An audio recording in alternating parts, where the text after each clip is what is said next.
Hi friends, so today what we're gonna make is some oobleck. It's kind of like slime, but it's also kind of solid and it's also kind of liquid. So let's get started.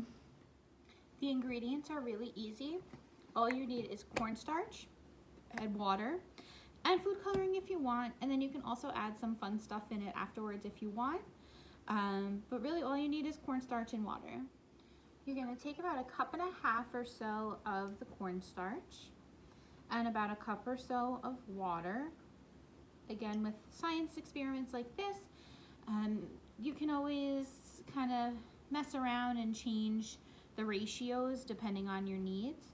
I'm gonna make some green oobleck like in the story, so I'm gonna put my food coloring in my water, stir it up, and then slowly pour it in. So now I'm going to slowly start pouring some water in. And then I'm going to take my spoon and mix it. It might be a little bit hard to mix, but that's okay. The more water that you put in, it's going to mix together and make it more slimy. But it's okay because, like I said, it's a liquid and a solid, so it's okay if it feels a little tricky.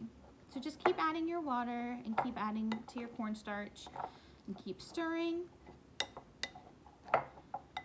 At this point, if you'd like, you can start using your hands to mix it. It's going to be a little bit messy, but that's okay. Just keep mixing. Once you have it all mixed up, it's going to look a little liquidy but a little solid. That's okay. And there you go. There's your oobleck. And you should be able to pick it up and play with it just like you would slime. And just like that. Happy crafting, friends.